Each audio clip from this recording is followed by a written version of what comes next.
Alright everybody, my name's Gordon Jackson. I'm playing the 77 account in the Golf Clash. Golf Clash is a arcade style golf game. There is a lot of, it's not like some of the golf games where you've got to do the grid and you've got, where they're trying to make it too realistic. This game is a lot of fun.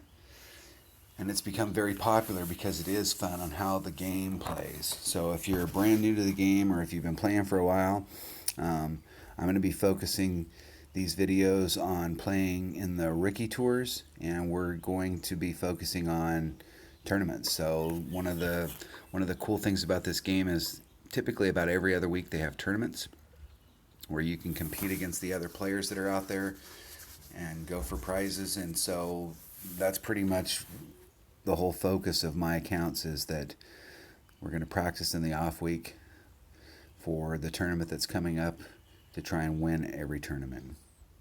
And these tournaments are extremely competitive. Doesn't matter what level you play at. A lot of people think the rookie divisions or the rookie tournaments are easy to get banners. Challenge anybody to go down to the rookie divisions and try and win a banner. The competition is extremely good. Just to give you an example, the last tournament, there's a new tournament starting up this coming Monday, which is the Royal Open. The last tournament, which was the Cinco de Mayo tournament, pretty much a standard score, if you hit a perfect round, would be a 24. There was over 60 people in my bracket that had a 24. There was over 30 people that had a 26. The top player had a 29, and then there was 3 of us at 28. So you have to hit extremely well in order to be at the top in these tournaments. So the benefits of staying down in the rookie divisions instead of trying to go for max trophies, you're not going to win as many things in the tournaments, but what you're going to get is a lot of really good competition that's not going to cost you a whole lot, because you don't have to have as many of the good balls when you're out practicing in order just to be competitive on those holes. If you're new to the game, or even if you've been a player for a long time, I would encourage everybody to go use this Golf Clash Notebook IO website.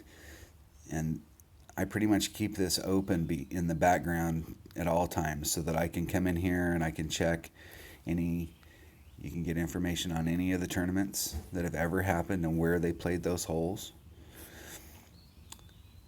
And so we have the Royal Open coming, and it'll show you all of the holes that are in that so that you can make some notes. You can print out a little note sheet here. It's got all of the holes, and you can take and write down what you're going to do on each one of those holes, and what clubs you're going to use, what ball you're going to use.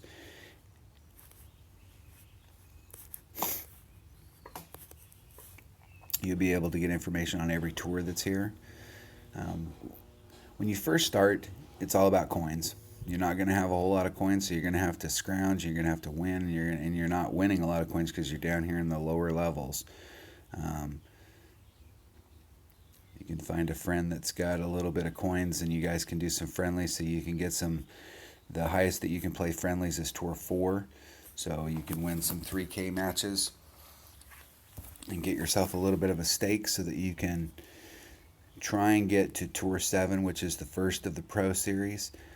If you're at Tour 7 and you're winning matches, you're going to be able to get chests that are going to be able to give you club cards for any possible club in the game. And if you're trying to get it's going to help you get your bankroll up. But it is going to put you, if you're playing Tour 7, it's going to put you, you're going to move up the ranks from rookie to professional to expert. And as you move up those ranks in tournaments, when they put you in brackets, if you're an expert, they're going to be putting you against a bunch of other experts playing rookie. So it's not like you're going to be playing the brand new guy who's got 7 trophies. That's not going to happen. You're going to be playing in groups that are guys that have the same level, or players that have the same experience level as you do. So I play up to Tour 7 just so that I can have access to all those clubs and so that I can get my bankroll up.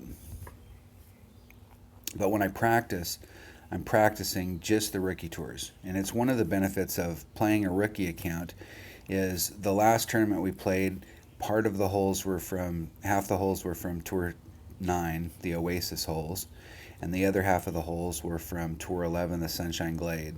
So if you're playing in Pro, Expert, or Masters, unless you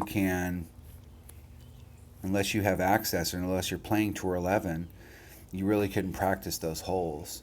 So you went into the tournament a little bit blind. Whereas if you're playing the rookie tours, you can practice any hole anytime. And if you're up here playing Tour 10, Tour 9, Tour 10, Tour 11, especially when you're playing Tour 10 and Tour 11, if the tournament's down here on Tour 7, a lot of times when you drop down to these lower tours because of the matching system in Playdemic or Golf Clash, you're going to end up playing replays. And so you're not playing a live opponent, you're playing a replay of an opponent.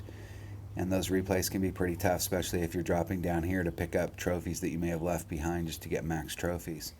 When you're in rookie, if you're playing just in the rookie tours and you're in that below 1,500 trophies, 1,200 to 1,000, you can drop to any one of these tours, these rookie tours, and you're going to be playing a live opponent almost every time. So I really like playing online games where I'm playing against another human, and it's me against you, and I don't really care for the replays. So that's another big benefit of playing in the rookie tours, is that you can play in those. But if you're brand new to the game, this is where you go to find out, like, hey, what do the holes look like in that next tour? Get a little bit of scouting done before you go in there and play it.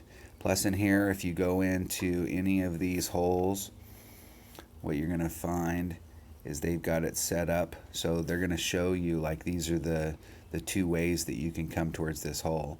So if you had a really big headwind, you're going to probably more than likely use the white line here. You're going to lay up out to the left and then approach the green that way. If you've got a side wind or a tailwind, you're going to be using the black line to try and get your first shot as close to the green. What you're going to do is you're going to land in that spot where the first black dot is, and then it's going to bounce over that sand trap, and you're going to end up out there somewhere between the sand trap and the green.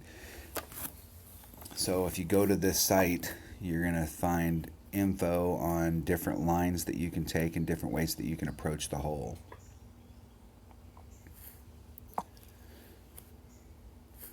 So there's a lot of really good information here, especially if it doesn't matter how long you've played. I use this site all the time. So here you can get information on the different courses, the different holes that are out there. Clubs. Clubs are a big part of this game. It's the farming aspect of this game. So if you're from any other game, it doesn't really matter what game you're playing out there. If you're playing a game where you're playing against real humans, there's always some type of farming aspect in just about any of these games. Some of them it's resources. In this particular game, it's club cards. So you're trying to accumulate enough club cards so that you can take, an extra mile is a really popular club. Just as an example, you get it open and it's at level 1, and your goal is to try and get that to level 8. So you're going to accumulate club cards in order to get it to that level. So as it goes up, its stats are going to get better, your clubs are going to get better. You're going to be able to use different clubs than when you first started that are more accurate, that give you better ball guide. And we'll talk about all those things as we go through, but the thing here is when you're playing, you have 4 chests out here in front of you, and you want to always be rotating through those chests, and it takes gems to open up chests. So if you're playing, what you do is you'd come in and it takes 4 hours for a silver chest to open up on its own. But if you were playing, you'd want to come in and you can speed those up. You can speed up a silver for 20, and then you can get gold chests and you can get platinum chests. Normally when I'm playing, I'm trying to play for the evening until I can get 4 gold chests. And usually you get 1 gold chest for every 4, about 1 out of 4 wins. So every time you win, you have the opportunity to get a chest that gives you club cards. So if you're out there playing a lot and you're trying to win, you want to keep a slot open so that if you win, it'll fill that slot, and then you're going to use gems to speed up one, and then you're going to try and win to fill that slot, and you're going to keep doing that and try and cycle through until you get those golds and those platinum chests. The more chests you open, the more club cards you get, the higher your clubs are going to be able to go, the faster they're going to be able to go. Now, this account I've been playing for about 8 or 9 months, and while a lot of the competition has been in tournaments, I'd say at least a good third of my wins. Got 1,747 wins. I would say maybe even close to, I'd say it's between 600 and 800 of those wins have come on Tour 7. Trying to get my clubs upgraded. Now this account, some of the big clubs that are in this game, Thor's Hammer, Apocalypse, some of these clubs, Cataclysm. If you're new to the game, those aren't going to mean a whole lot to you, but as you start getting more and more into the game, you're going to find that some of these clubs, these Tour 7 clubs especially, the Apocalypse and the Cataclysm and the Tsunami and the Falcon and the Rapier and Nirvana, these clubs are harder to get. Some of them are super hard. The Apocalypse and Cataclysm, you can see how many games I played, and I still don't have a Cataclysm, or Apocalypse, or a Thor's Hammer. I just recently, like literally today, got a B-52 for the very first time. Finally opened up that club. So you're just going to accumulate clubs, and as you go up the scale, you're going to use the club that works best for your account at that point, and don't get married to anything. As you expand your clubs, and you get better clubs, you're going to switch clubs, or you're going to change clubs from hole to hole when you're playing in tournaments. You're going to finish a hole and then leave, and then come back and change your clubs. And having a variety of clubs that you can do for different situations is key. When you're playing one-on-one and you're out practicing, you're going to have a standard bag. And I think for most people out there, when they first start, you're probably going to see the extra mile as the driver. The good thing about the extra mile is it's got good power. That's why everybody's using it when they first start, because people in the driver category, when you talk about power and distance in the field, you're looking at extra mile, Apocalypse, and Thor's Hammer. And Thor's Hammer, when it gets to level 5, becomes just as good as a level 8 extra mile. It has a little less distance, but it has a lot of backspin. It's got a little more curl. It's a very good club. You're going to find a lot of the guys that are playing in Tour 10 and Tour 11 and the upper tours, they're going to be playing with Thor's Hammer, even if they have an Apocalypse that's a higher level. During a tournament, they may pop out their Apocalypse on certain holes, and then they're going to use their Thor's Hammers on certain holes, and they'll be switching back and forth. Don't look at a club when it's in lower levels and go, oh, that club's not very good. As these clubs go up, you look at the level 1 B-52 and you go, wow, that club's not really that good. But as this club goes up, its accuracy is very, very good. You're going to see a lot of guys using this club just because of its accuracy. So when this club gets to that point, now if you're curious, well, hey, what does that club look like when it gets higher level? This is one of the cool things about this Golf Clash IO, is you can come here and you can look at any club that's in the game, and you're going to get all the information on those clubs. So when we're looking at a B-52, when it gets up to max club, it's at 100% accuracy. That's going to be the most accurate long iron in the game. When it gets to 98, it's already. So when it gets to level 5, so we got a ways to go. So the way it works is at level 1, you open the card, you get the club for the very first time. It's at level 1. You got to get 4 more club cards in order to be able to pay to upgrade it to level 2. Then you got to get 10 more club cards in order to pay to get it to level 3. And you got to get 20 to get it to level 4. Then you got to get 50 to get it to level 5. You got to get 100 to get it to level 6. And you got to get 200 to get it to level 7. So if it's a common card, which can go to level 10, it'd be 200 at level 7, it'd be 400 at level 8. It would be 1,000 at level 9. It'd be 2,000 at level 10. So obviously you're going to get a lot more common cards than you are epics. You're going to get common cards every time you open a chest, but you may only get epics occasionally when you open chests. So you're going to raise these. So you're going to find some clubs are going to get raised in level faster. That's why here you can see, just in long irons as a group, my Saturn and my Backbone, which are the commons, are almost maxed. Now the reason the Goliath, and you'll find that in this particular case, if you look at the first 3 clubs, it goes, so we did driver. The rocket becomes available on tour 1. The extra mile becomes available on tour 2.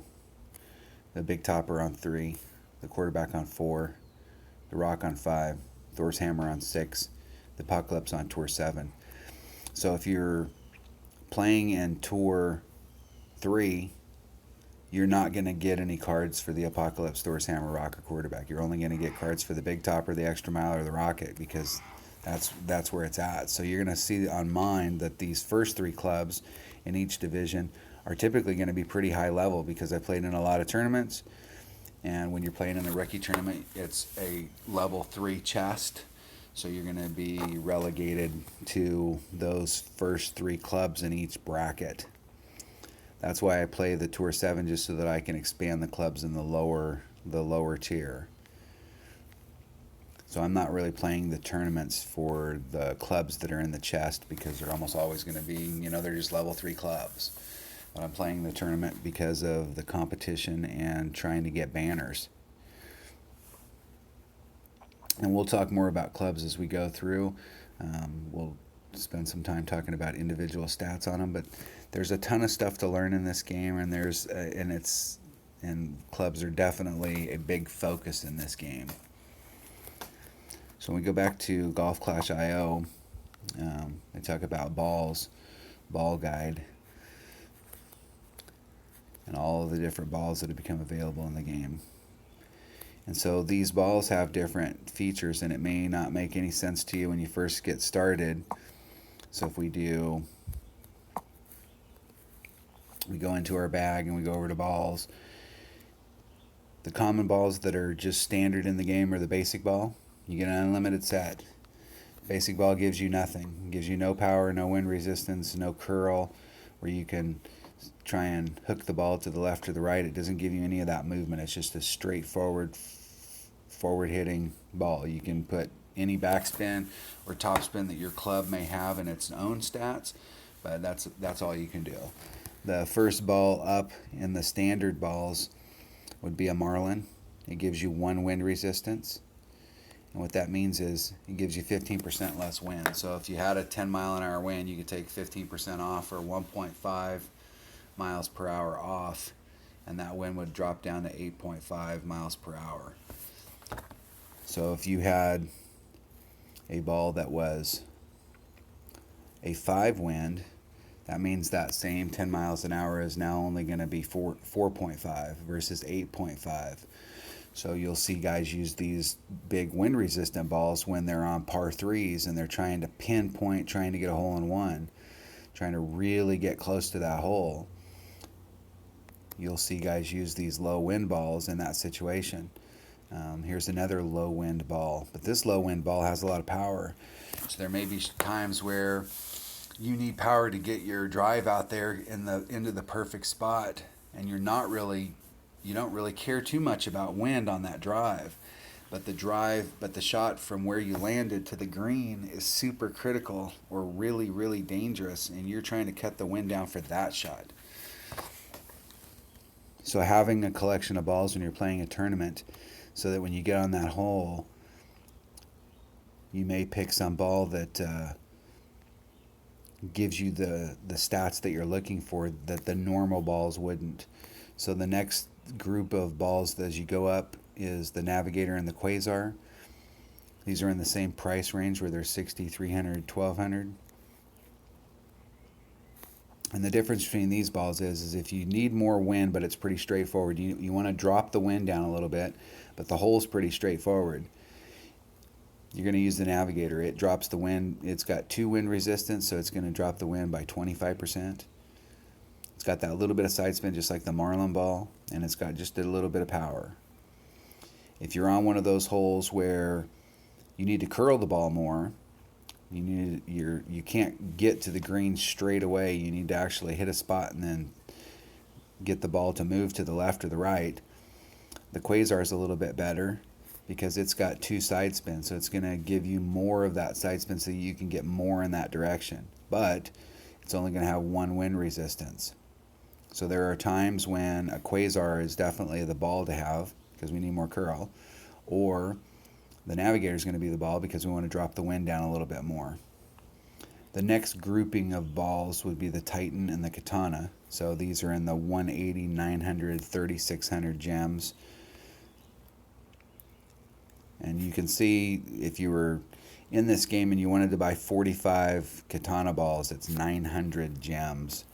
And you go to the store and you look, if you were just purchasing straight up 900 gems, you're going to have to spend the $10 to buy the 1200 gems in order to buy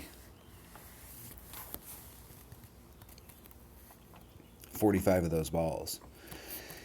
During tournament week, if you're playing a rookie and you go to qualify for the first, you can qualify on Monday, Tuesday, and Wednesday, and you don't qualify on Monday, they'll offer you a consolation package where you get 25 KATANA balls, 500 gems, and some coins, which are insignificant, for $2.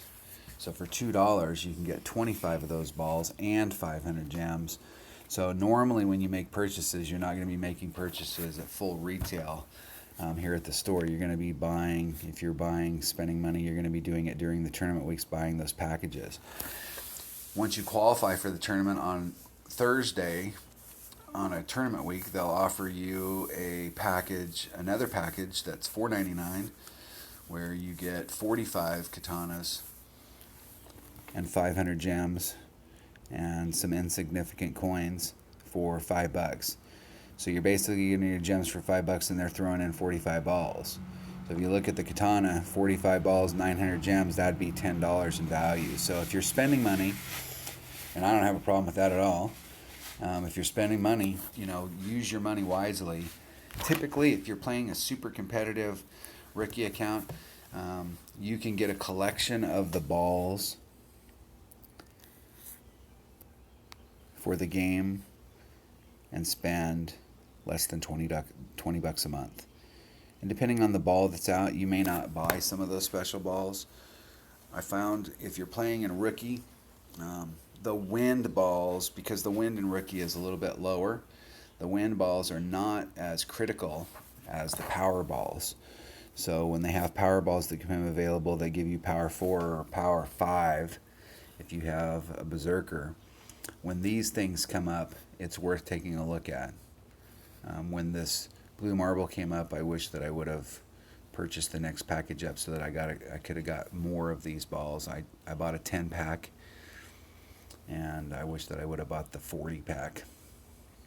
It was $5 for a 10 pack plus 500 gems, and for $20 you could have got 40 balls. And those balls, if you're playing in tournaments in a rookie, having that extra power ball is a pretty big deal because they're hard to come by. These berserker balls, you can't win them. You can win them in Masters Division tournaments, but you can't get them in just a standard chest. There are a couple ways in this game that you can get berserker balls, and you want to work really hard to try and get them. So that's just a little brief information on balls. Going back on this last group, the katana. The katana and the Titan are kind of like the Navigator and the QUASAR, where the Titan gives you 2 wind resistance, 2 side spin, but it's a powerful ball. It gives you the max power for a standard ball is of power 3. So if you're trying to pound the ball straight down the field, you got a little bit of headwind, you're trying to offset that, this is a great choice. This is a very popular ball in the game, especially when you get in the upper tours. So when you're playing in tours, 9, 10, 11, you're going to see guys pop out Titans all the time. And they're expensive balls. So if you're playing with these day to day, normally when I'm playing day to day and I'm just out playing, I play with a Marlin or a Y ball. The only time I pull out a better ball is if I'm on a hole where I'm practicing a shot for the tournaments, especially if it's a hook shot, or if I'm trying to see if I can make a really good shot, or if I run into a tournament hole where I'm going to play the tournament with this ball. I will practice with that ball, because if you practice a lot with a lower tier ball and then you go, hey, during the tournament I'm going to upgrade, I'm going to play that with a Titan, and I was playing it with a Navigator, that Titan's going to change because of its power. It's going to put you in between clubs, or it's going to put you in a different spot. So try and practice when you're seriously practicing for these tournaments. Try and practice with the ball that you're going to use in the tournament, except these special balls. You're going to have to, if you don't have a lot of them, you can't be afford wasting them on practice holes. So, try and save your special balls that you had to purchase, and try and use the standard ball, because what you'll find a lot of times is that you can get it done with the standard ball. At least in rookie. When you're playing in expert and masters, where you've got these huge wins, you are going to be using a special ball on every hole, or a good ball just about on every hole. So when you're at Golf Clash IO, you're going to learn about all the different balls that have ever come out in the game and what their stats were. And there were some balls that came out. When they came out, you just didn't realize, what was happening when they came out. But you'll get information on that. Chests.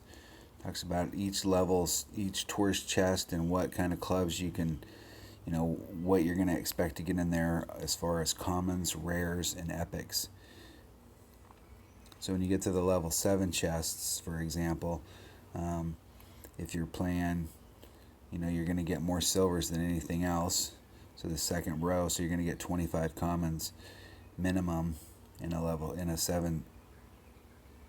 level 7 silver chest. You're going to get 7 rares and 27 commons out of a gold chest. Now you will get some epics out of some of these chests as well that will pop up. This is just guaranteed clubs. When you're in the game,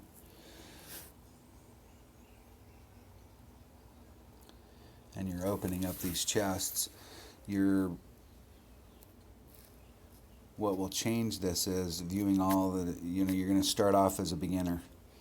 You have to be at rookie 1 in order to play in tournaments. If you're at rookie 1, you're going to take those club cards that you get in that chest, and you're going to be able to add 10% additional cards because of your division. If you raise your divisional ranking to rookie 2, you're going to get 20%. If you're at rookie 3, 30%. This particular account is at expert 1, so I get a 70% boost. I get 70% more club cards in each chest that I open. And I pretty much stay here at expert 1, not because I couldn't go up, but because if you're playing in the rookie tours, a lot of times when you go up from this point, you're not going to be, even if you're playing all the time, you're playing in the lower tours, there's, it doesn't cost a lot of coins to play those. Even if you win all your matches, it's not going to accumulate to 6 or 7 million, which is what it would take in order to go up to the next level. So when we look at where I'm at this week, I've been practicing pretty much Tour 5 all week, because that's where the tournament's going to be. I've got 930k coins. If I wanted to move up to Expert 2, I'm going to have to be at 7.3 or 7.6 or higher in order just to get into the bracket that's going to be in the promotion zone. I don't really worry too much about it. Just my normal play in there, I pretty much stay in Expert 1.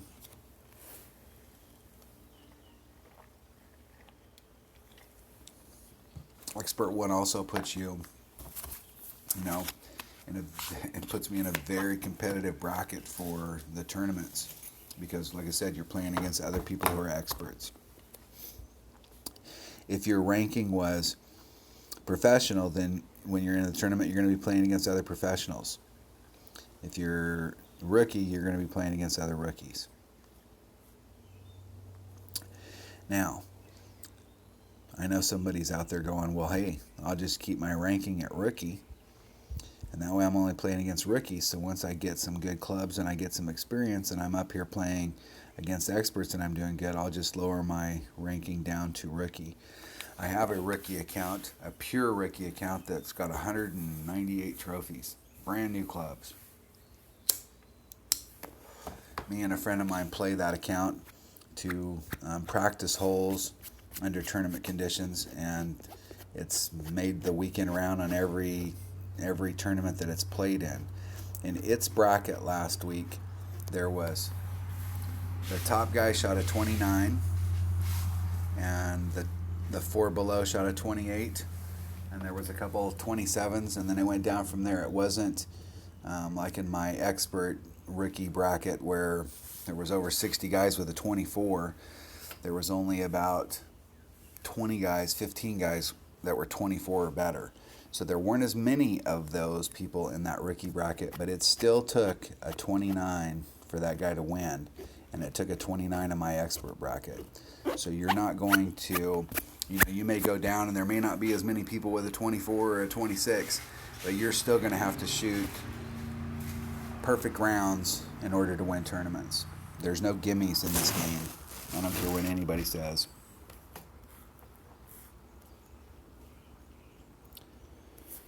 So that's been a little bit of information about those items. Going back to Golf Clash Notebook, talk about divisions, where you're at as far as your divisions, what we just talked about.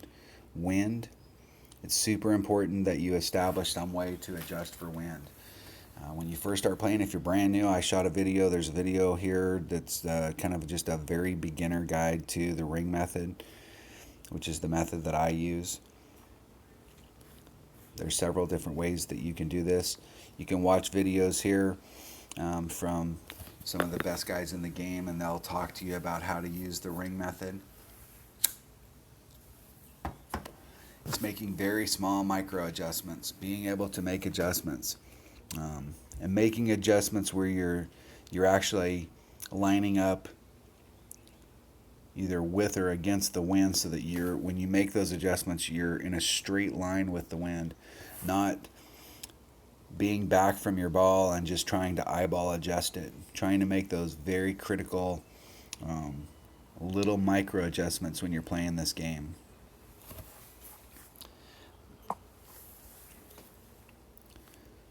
Tools that you can get at this site. You can get the Club Ranker. One of the ones that people are using and will use the most is this Club Creator chart. So you can come in here, you can pick the club that you have. We have an Extra Mile. It's at level 7. We're going to add that club.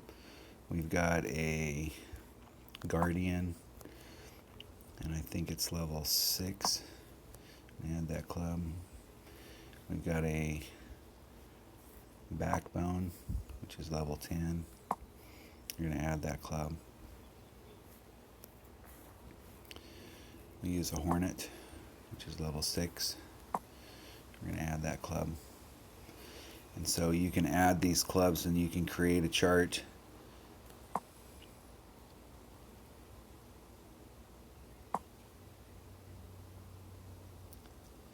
that will show you the maximum, the mid, and the minimum ratings for that club, wind ratings. So as an example, on my Extra Mile, if I'm at maximum club, it's 2.1 miles per hour per ring. If I'm in the middle of the club,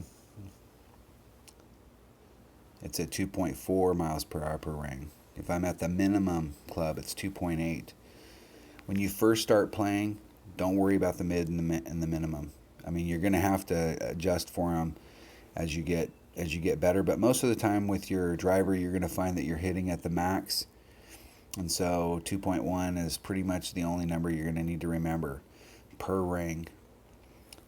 When you're doing the Guardian, and you're doing your woods with your woods, and below you're going to have a lot of shots where you're driving the green.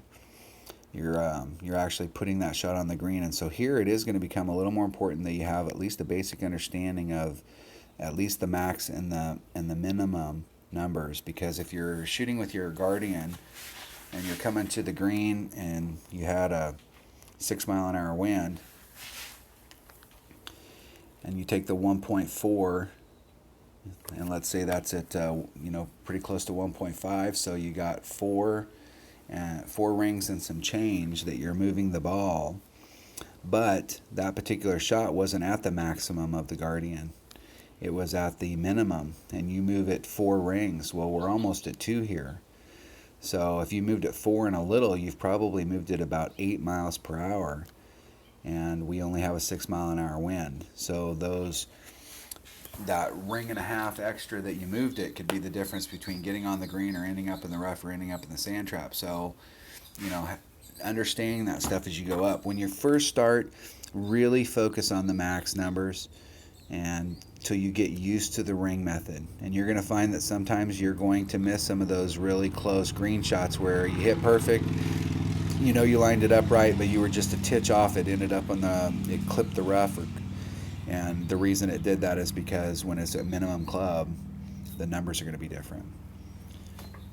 The one club that I will say that I am absolutely in tune with as far as max, mid, and minimum numbers is this Hornet. Your Hornet, if you can get within short iron range, the Hornet is super accurate, and if you understand these numbers, then it's going to be beneficial to you. And I play my Hornet a little different than these numbers. I play at 1.1, 1.9, and 2.4. And I'm going to make sure on my little cheat sheet that I gave you the right numbers that I played there. Yeah, I play my Hornet at 1.2, 2.1, and 2.4. I found that those numbers work a little better for me, and it might just be on how I make the adjustments, but I'm consistent with what I do, and I've played that club enough to try and dial it in that those are and that's what you're going to do. You're going to adjust these numbers slightly. If you find that you're in the middle of the club and you were doing 1.44, you were doing a 1.4, 1.5 adjustment, and you're consistently off one direction or the other, then you may adjust that number and find out, dial it in for you. And once again, those are all advanced things. When you're brand new, don't worry about trying to understand all of that. Watch that wind video that I had, and you'll understand the basics of adjusting for the wind. And then as you get better and better and you're trying to up your game, you're going to want to start learning more about the mid and the minimum numbers on each club that you have, especially these clubs, your wood, your long iron, and your short iron. Ideally, you want to play this game like real golf. You want to be on a regulation. You want to hit from the tee box to the fairway, from the fairway to the green, get in the hole. If it's a long par 5, you're going to hit from the tee box to the fairway. You're going to hit from the fairway to the fairway. Try and stay in those areas so that the clubs that you're really working on are these clubs right here. Your driver, your wood, your long iron, your short iron. You want to have great sand clubs and you want to have great rough clubs, but these are the clubs right here. If you play safe and consistent, these are the clubs that you're going to be trying to get club cards for, and you're going to be really trying to up their levels, and you want to take maximum advantage of the clubs that you have by staying in the fairway. That's key. That's very key in this game. So anything that you want to know about the game, you're going to find here on this website, and I would definitely use it. I use this site.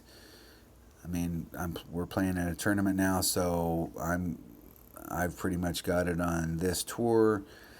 I've looked at these holes. I've made notes from myself from playing, and then what I will do is watch videos from some of the guys that stream Golf Clash Tommy, Zachary Jones. It's RJTV.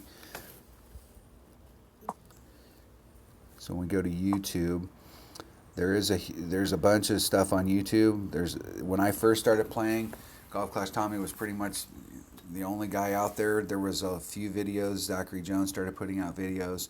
There wasn't a whole lot of content out there, and it was kind of hard to find. But now the game has become so popular, and there's so many more people out there that are playing that it's very easy to get information.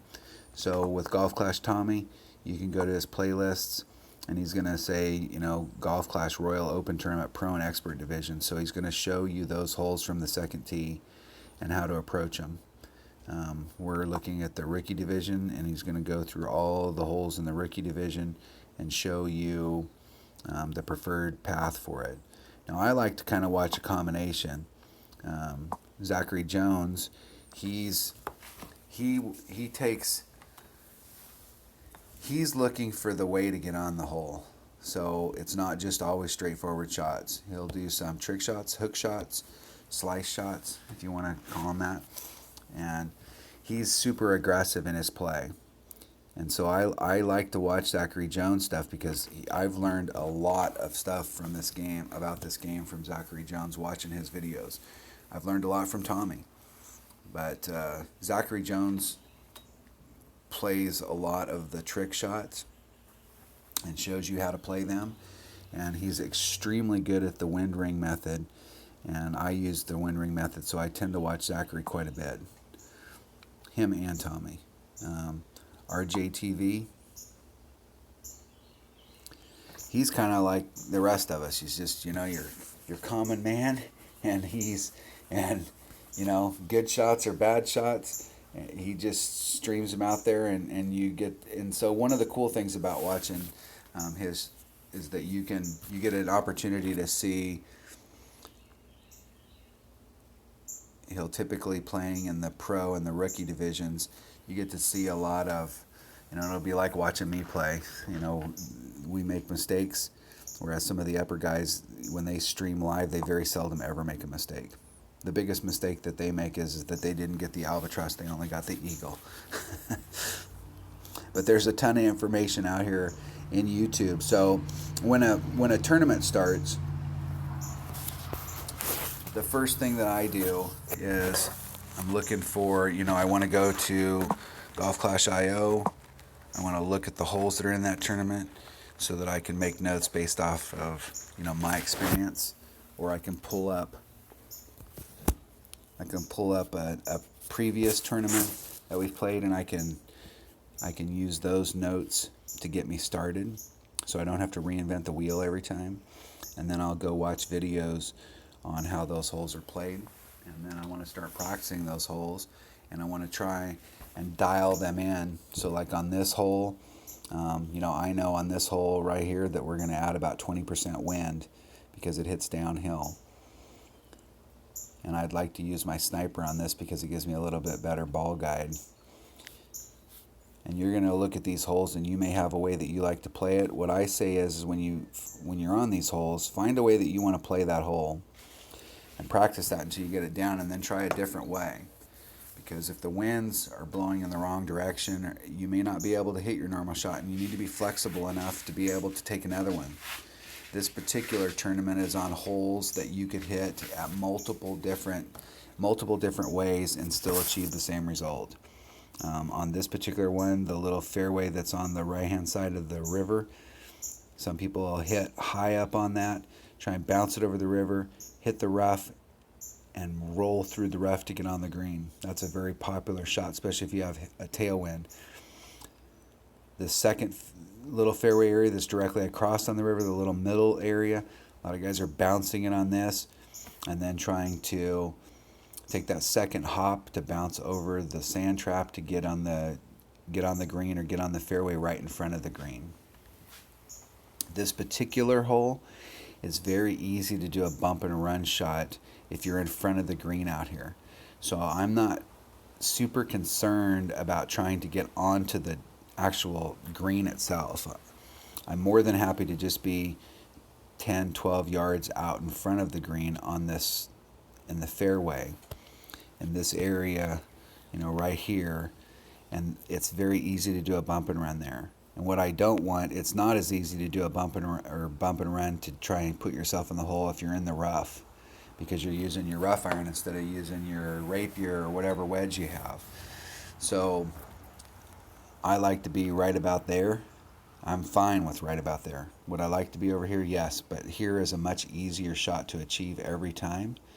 And when you do the shot from over here and you're hitting this rough area and then trying to roll through the rough to get onto the green, you take the risk of ending up either in this rough patch or in this first cut of the rough.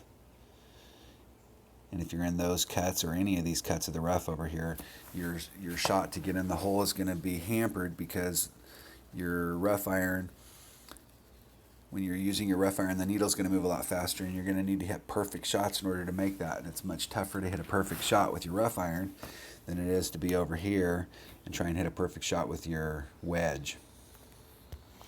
And that's the thing about these holes, is that you're going to find there's multiple different ways to play a lot of the holes that are in Golf Clash. Some tours, there's just one way to, you're pretty much going to approach the hole the same way. Everybody's playing the same way. This hole right here, everybody's going to play it the same way. Everybody's going to try and hit to up here, and everybody's going to go from here and try and go to the green. And you have two choices going to the green.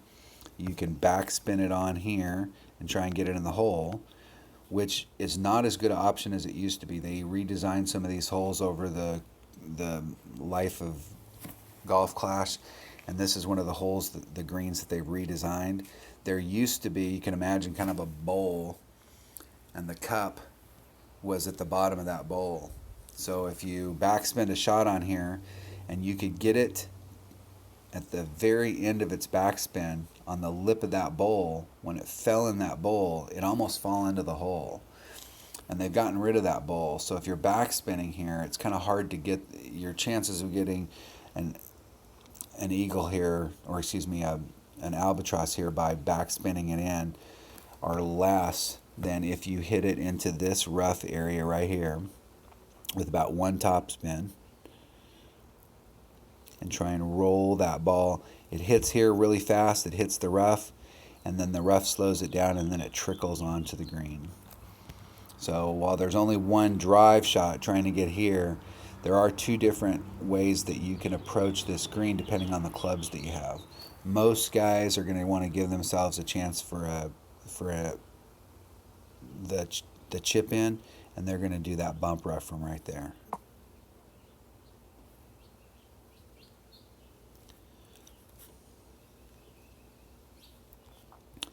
This hole right here, you can play out here, you can play out here, you can play right there. So there's three different ways. I'm not a fan of playing over here, but it also just depends on your clubs. If you're over here and you've got a Guardian or you've got a club, from here you're playing with your long iron.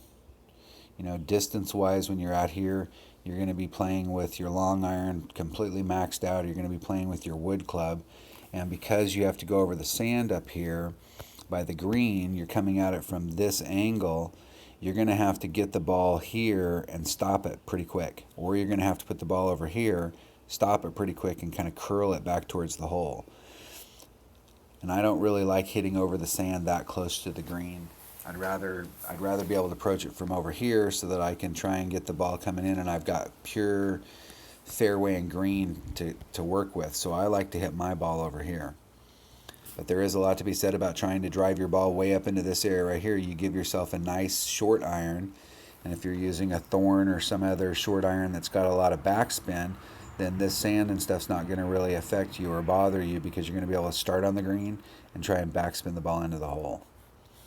Here, I've got an open area where I can come. I've got this whole open area here in this fairway to try and get to the green. So this is one of those holes where you have multiple different ways. But if you're going to play over here, you're going to play over here. You better have the right clubs in your bag. If you're playing over here, you can probably approach this with just about any club that you have. So in a tournament, this is the difference between tournament and regular play. In a tournament, I'm I'm going to set my bag up for which one of those I want to play, which one of those spots. And like I said, I'm going to play this spot right here. That's my preferred spot. I know this one here you can get closer up there, but I've made a lot of shots from here to here, and I like that angle. So I'm going to bring the right clubs during a tournament. So when you're playing a regular play, you land on this hole. You may not have whatever you play day to day. May not be the right clubs for this hole. So instead of trying to put yourself up here, knowing that you don't have a good club to get you over the sand and woe you up on the green, you don't have a thorn. You've got some club that doesn't have a lot of backspin. Why put yourself over here and then make it so that you have to force the second shot? Play to the clubs that you brought in your bag. Maybe the next time you come here, you've got those clubs in your bag, so you hit it right there. But this time you don't have clubs that can give you all that backspinner that can do that. Hit the ball over here, then you get an open shot. The other reason I don't like hitting over here is that if you end up in the rough or in any of this stuff out here, you miss that shot, you're probably not going to make it to the green in 2. And that will definitely kill your round, especially if you're playing in a tournament and you do not get this hole in 3 shots.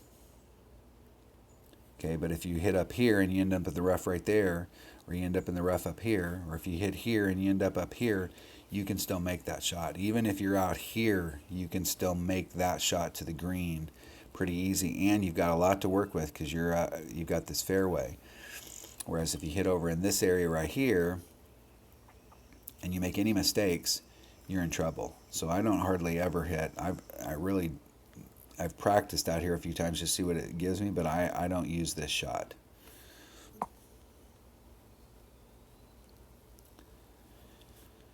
This hole right here, there's pretty much one way to play this.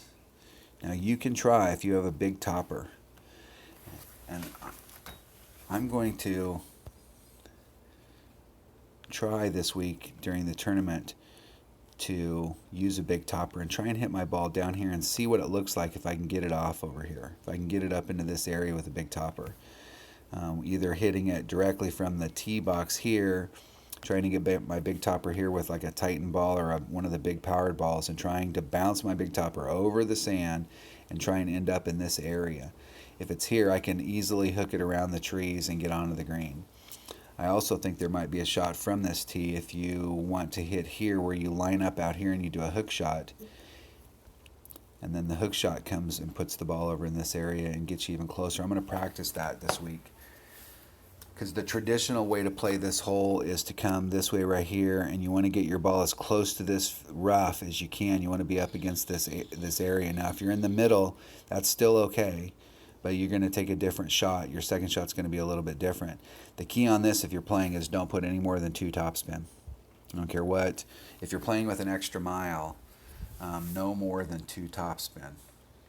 And while it looks like you may be able to put more, if you put more than 2 topspin, you're going to end up in the rough out here, and then you're not going to be able to get on the green in your next shot.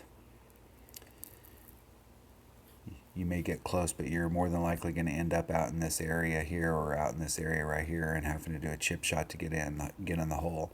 And this green is extremely downhill from the top to the bottom. It's rolling down the hill. And so if you're trying to do a chip-in shot on this surface, because it's so steep, it's a really difficult hole to do a bump and run chip, or even if you're trying to dunk it, it's a difficult hole because of the elevation change. So on this hole, traditionally your first bounce is going to be somewhere in this area, and you're trying to get up as close as you can to the fringe or to the rough area right here. But if you're in the middle, you can hit it over these trees. There is a little teeny opening in those trees, and you can try and go straight for the green here and come at it from the front. What people traditionally do is they end up here. This is in your notes for the tournament, this is where you would have a club that's got, fairly good distance, but curl is the key. So in this situation, you're looking at, a hammerhead or a sniper, something that's got some curl. If you've got some really high level clubs, if you've got a really high level Cataclysm or something like that, then that club's going to work good for you. A Guardian will get the job done, but you may have to slightly overpower it just depending on where your landing point was out here. And the Guardian, unless it's in a higher level, it doesn't have a ton of curl, and it doesn't have a lot of topspin, no matter what level it is. So one of the downsides on this is that you can get out into this area is where you're going to be your landing zone, and then you're going to have to curl it to get onto the green. And so a club like a Sniper or a Hammerhead, even the lower levels, even in level 3 for a Hammerhead, but for a Sniper you're probably looking at level 8 and above is where the Sniper becomes effective. At level 9 it starts getting backspin. That's where it's really effective. But this is a hole that screams Sniper. You hit here, you're going to put a lot of curl on it, and you're going to try and get that ball to trickle onto the green here and then drop down to the hole. It's a very tough par 5, but if you play it very consistently with not a lot of overpower, you're not trying to do anything. I typically try and land a little bit out here. I'm not trying to get my ball to start out here. I want to land out here where it's safe. And I'm going to put a little bit of right hand curl, just a little bit to keep me out of this sand. And I'm going to try and end up with my ball right there. No more than 2 topspin. But there are multiple ways to play this. I'm thinking that if you line this shot up and you did a hook with a big topper and you wanted your ball to land right there, you start off out in this area out here. When you hit this and it bounces over, you may end up here in the front. The tricky thing on this hole is the second shot. So, and this first shot's not a cakewalk, but if I can get this shot down where I can get over that sand, and even if I'm up here and I'm in the sand or I'm in that rough, from down here in this area you can get on the green with a rough iron or a sand wedge, and getting on the green guaranteed and making a 2. The only question is if you're going to end up in that water and get out of bounds. You do not want to be out of bounds. You don't want to have to miss out on a shot. And all of these areas, that last cut when you go around, that really kind of darkish brown greenish color, the last one out, that's an out of bounds marker as well. So if you hit out of bounds over into those areas, you're also going to lose a shot.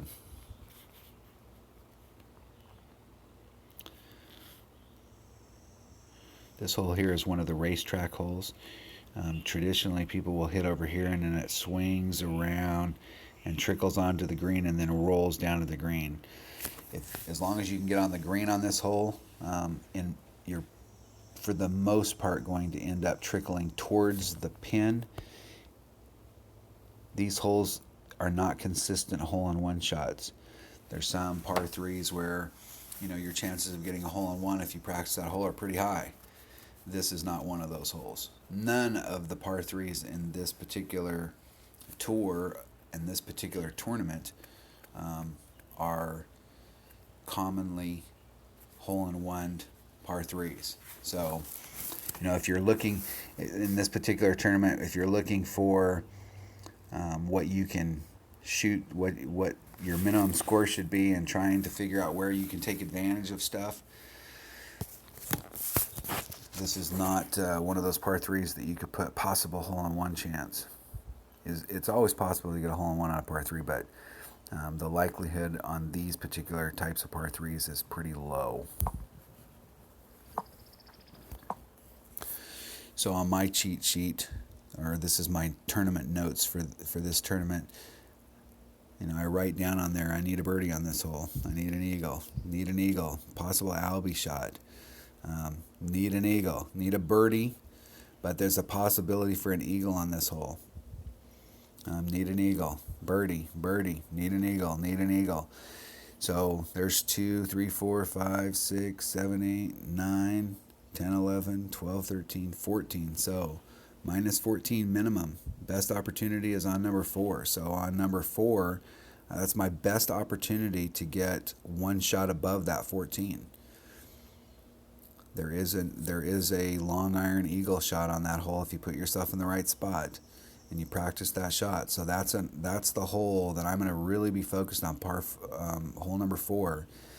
I'm going to really be focused on, because if I can pick up that eagle there and I can get into minus 15, then that's going to put me up at the top.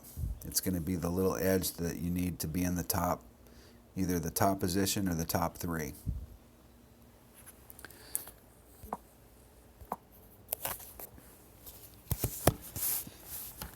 And this hole here, you're going to put on a little bit of, this is the top spin one, so we're going to put on There's a bunch of different ways to play this. Tommy Jones, or Tommy, Golf Clash Tommy, is showing one where you're hitting back here and you're rolling up along. I mean, you're really riding the fairway right below that fringe and coming up high onto the hole. A lot of times people will set their shot up here, and they're closer to the hole. Here he's trying to run it all the way up in there.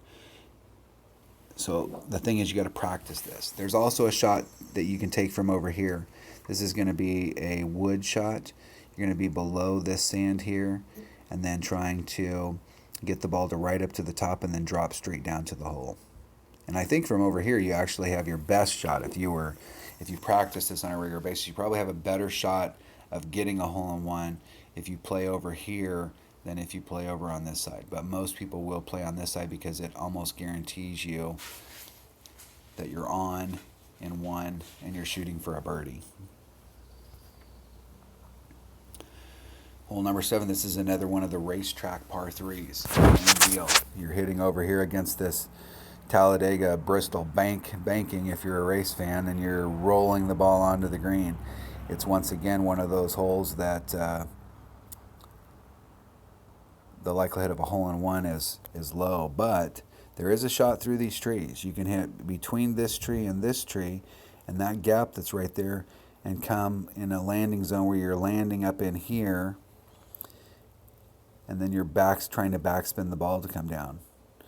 It's a very tricky shot to get between those trees. You have to hit perfect, but I think there's also an increased likelihood of a hole-in-one if you're hitting from over here, because you're not getting caught up in the hole. Where did I land up here to get me down to the hole? You're starting by the hole, you're coming back down to the hole. So I think there is a better hole-in-one shot, and I've been practicing these, trying to do these alternate ways where I'm hitting over the trees on this one and I'm hitting over here on the other hole that we just talked about, trying to see if I can increase my chances of getting a hole-in-one. Hole number 8, once again, you can play this where you're here bouncing it over to here. You can play from here bouncing it onto here. You can play from this rough where you're doing a rough bump and you're trying to get on the green. You can hit from here and you can curl it. So these holes in this particular tour, there's numerous ways to play them. Typically during the tournaments, the winds are more than likely in rookie are going to be favorable in all the divisions. Experts, sometimes they'll switch it around, and the experts not always favorable. But typically here you're either going to be hitting from here, trying to hit this rough and then slow the ball down to get onto the green, or you're going to be starting on the rough, slowing the ball down to get on the green. Typically in rookie, you may, especially if you're first starting and you're in the lower, you got really low level clubs, you don't have the side spin and the curl to be able to put your ball here and then be able to end up on the green. So probably the safest bet, so you don't have to do any overpower, is to hit the ball here, bounce the ball over to this rough, and literally when you're looking at your ball guide, you're putting your ball guide almost in the middle of that rough. Now you've got topspin, don't use any backspin. If you hit rough with backspin, unless it's really downhill, as soon as it hits and it's got that backspin, it's almost going to come to a stop. So you'll see guys that are doing this rough bump where everybody else is trying to land right here and they're using maximum backspin, and then you got some guy that comes out and puts on one topspin and you're like, what's he doing? He's hitting this rough with that one topspin. It hits, the one topspin takes over and throws the ball forward. The ball comes forward, lands on this little fairway area and trickles onto the green. That's probably the safest bet here for rookie. Now when you come down here and you're hitting this shot, give yourself a little bit of room around that rough area here. Don't crowd yourself. The wind adjustment here is a little bit tricky because you're hitting downhill. The wind's going to affect your ball a little bit more. So if we've got a tailwind, you're going to want to give yourself a little bit of extra space. Otherwise, what will happen is the ball will get carried into this rough or into the sand. So give yourself a little bit more room. I actually prefer to play this hole with just a little teeny bit of headwind, because then I can adjust right to that rough, and then the wind will push me away from that regardless. Because you've got plenty of ball to get you to this point right here, so you don't have to crush it and get right on the edge. Give yourself lots of room. That'd be the one thing on that hole. This hole here, you may see people that hit down into this area, but if you hit down in here, unless you're all the way down in that very tip down there, your next shot would have to be to there to get onto the green where you're using a lot of curl. So first of all, it's difficult to get your ball all the way down there. And then at this angle, you're almost, if you draw a line from here to the green, you're actually beyond a 90. So you're going to have to really, when you hit here, you're going to have to really get some curl on your ball in order to get it to come back towards the green, because it's wanting to come in a straight direction out here. The traditional way to play this hole is to go from the tee to this area, bouncing the ball over so that your first bounce is here, your second bounce is there, and then you're splitting the gap between these sand traps, and you want your ball to end up about right there. You do not want to end up out here. It's better to be a little short and end up here than it is to be out there, because if you're out here, you've got these trees in front of you and you can't get past them. So traditionally, you're wanting to bounce your ball into this direction and end up somewhere out in this area. Now that's going to give you a straight shot from there to there, and you're not going to have to use as much curl in order to get your ball to come on the green. The problem with this is that if you're too close, if you're too far out here, you won't have an angle on this spot because of these trees. So you really, you don't have to get far out there. You can just be like right in this area right here, and that gives you a clear shot. But any curl that you need to put on the ball, if you don't have a lot of side spin on your ball, any curl that you put in order to get the ball to flow in this direction as opposed to just going straight, you're not going to be able to achieve that with curl when you're hitting the ball, because you'll take the ball from here and you're going to curl it and it'll hit those trees. You've got to hit the ball fairly straight. So this hole, while it looks like there's a ton of different ways to play it, really the way to play it is to go from the tee box to this first area, bounce it over and end up right there, hit from there to that spot, bounce it over, end up on the green.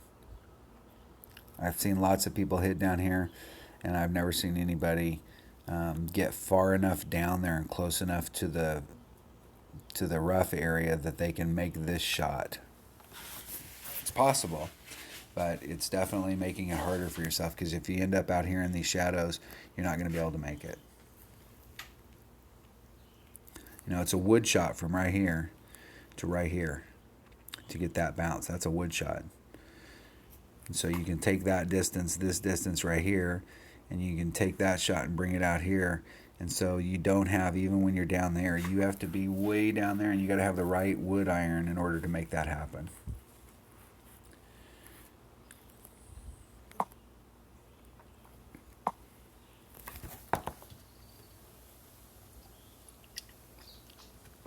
Was that an uncomfortable pause?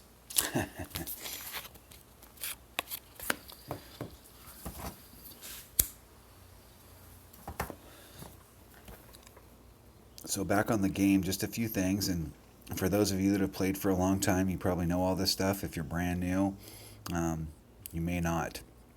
But we're in the game here.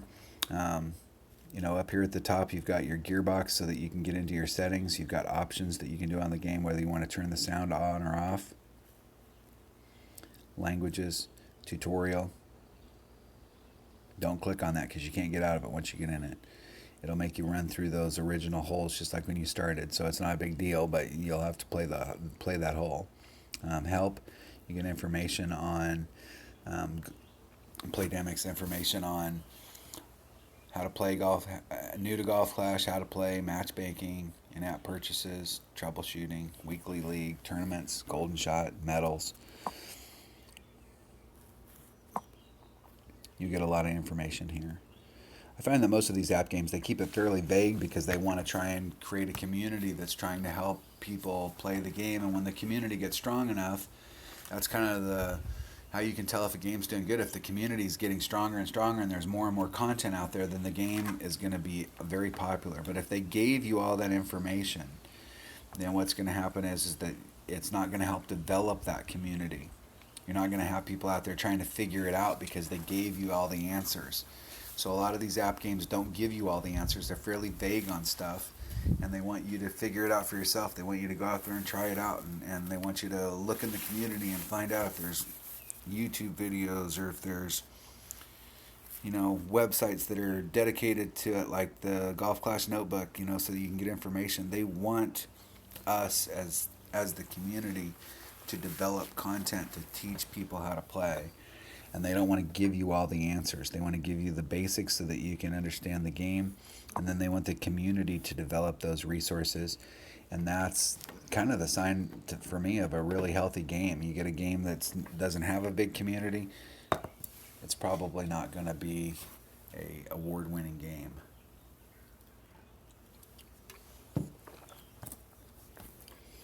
Securing your account. There's different ways that you can secure accounts. You can add a Facebook, email. You can use your phone.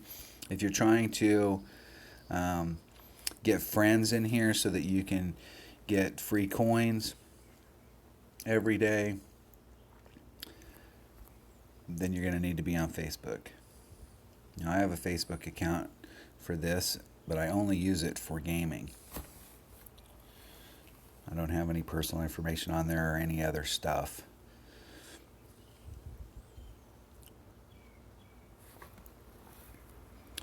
Recovering an existing account. So if you're in Facebook,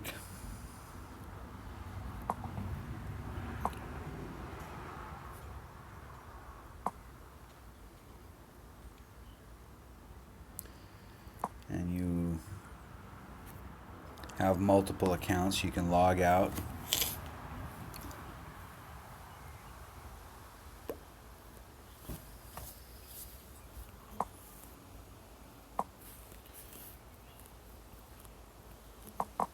If I can remember what I was doing. You can recover an existing account. We'll recover with Facebook. And then you can recover that account.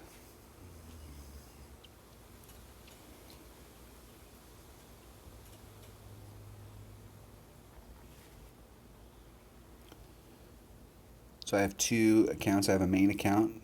It's Ot. I have my secondary account, my rookie account, which is 77. This is our practice rookie account, which is Clasher. Has 198 trophies. Doesn't play a whole lot. Just a tournament player. 340 total games, and most of those games have been in those tournaments. So this account has very low level clubs. Other than a few friendlies that I played in Tour 4, I don't have any clubs higher than Tour 4. And even with Tour 4, the only club I have is the Thorn and the Saturn. I did get a quarterback. So my options are limited, and they're always going to be limited because I'm playing in Tour 3 tournaments, the rookie tournament, so I'm not really going to get any clubs higher than the first row, Tour 3. And some of these I don't have a lot of options.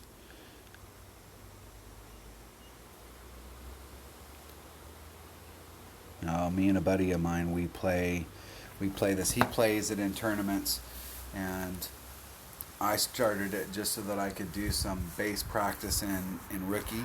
He's a newer player, and so it gives him the opportunity to go out there and play under tournament conditions with a account that has limited club availability, and then play his main account, which has much better clubs, to give him some scouting information when he's playing. So normally he plays both accounts during the tournament. He plays them both in the rookie tours. And I think what will happen is that his main account, he's going to advance to the pro and expert, and he's going to go up the ranks. He's pretty much decided he wants that account to be a, possible max trophy account, and he'll start playing this account just as his rookie account. But we've played online games together for quite a few years, so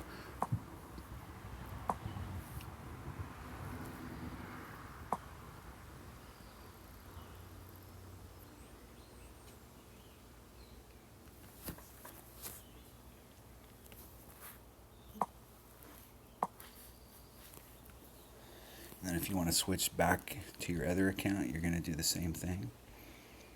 I have all of my accounts secured in a minimum of 2 of those 3 fashions. In my main account, I have secured by all 3. I have it secured with Facebook, I have it secured with an email address, and I have it secured with a phone number. So if anything happens, I can get my account back. Because you definitely don't want to lose an account. So that covers the settings. Coins are a big deal. Don't buy coins. Now, you may buy a pack when you go up in these tours and you finish tour 2. They're going to offer you, and you finally open up, break these chains that are on here. When you break those chains on any new tour, they're going to offer you a tour pack, a level 3 tour pack. I've bought every one of those for several reasons. They're very inexpensive. You're getting gems, you're getting a chest, but more importantly, on those packs, you are getting some coins that are in those packs. And if you buy the packs that are going from Tour 2 up to and including Tour 7, once you get Tour 7 unlocked, if you buy those, pretty much by the time you get to Tour 7, you're already in the 1 million coins. Playing golf? And I'm just sitting here messing around. So by the time you get to Tour 7, excuse me, you should be looking at having somewhere in the million plus coin range. So you've bought those tournament packs plus wins to get up to this point. What you're looking for, in my opinion, as a rookie, is you're looking to get to the 2 million coin range, because that way when you're playing anything from Tour 6 down, you just really don't have to worry about coins at all. Win or lose, you can go out there and practice to your heart's content and not have to really worry about the coinage. Tour 7, you're going to be playing so that you can get those Tour 7 chests so that you have access to every club in the game. And Tour 7 is what's going to keep you in divisional play. It's what's going to move you up.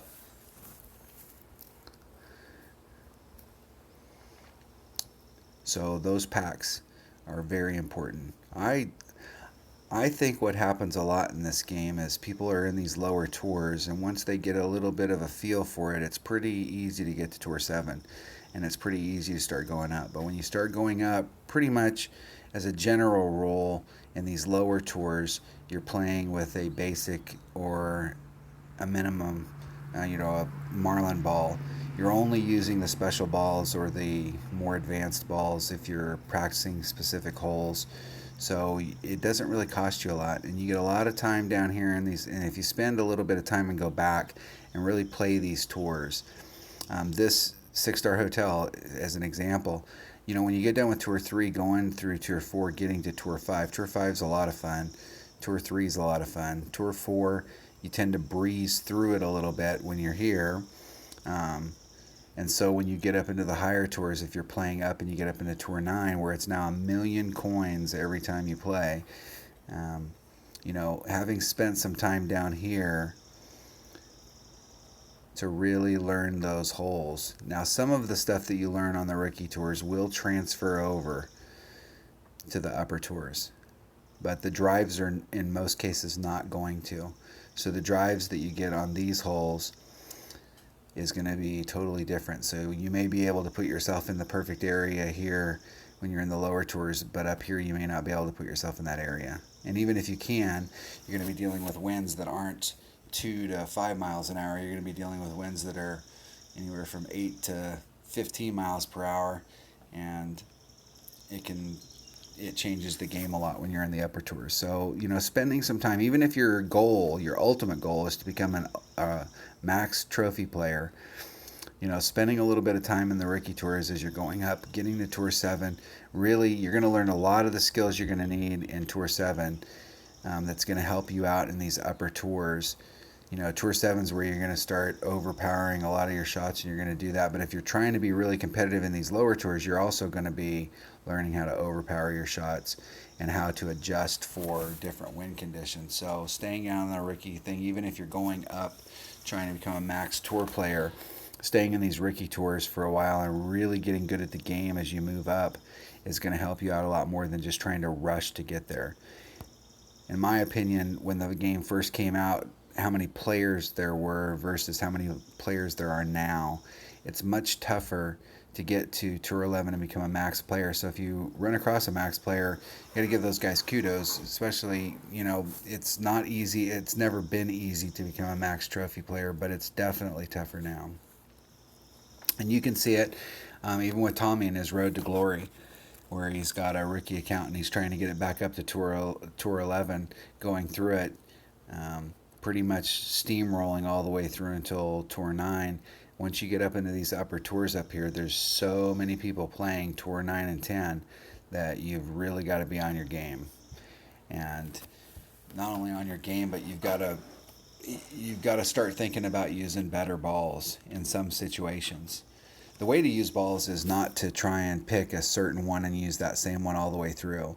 Saying, hey, I played the whole thing with one ball. That might have worked for you, but sometimes that ball might have put you in between clubs. So on some holes, it may be better to play with a Marlin or a Navigator and not play with a Kingmaker. All right. So what we're going to do as we go through the videos, if you're looking at the YouTube channel, we'll shoot videos for different tours. We'll have raw footage. And what the goal is to try and get enough raw footage of playing that I can go through and break them up so that I can break them up just like they have on Notebook, where we've got each hole. You can go in and look at each hole. I'll try and play them from different spots. I'll try different spots and show you what it looks like.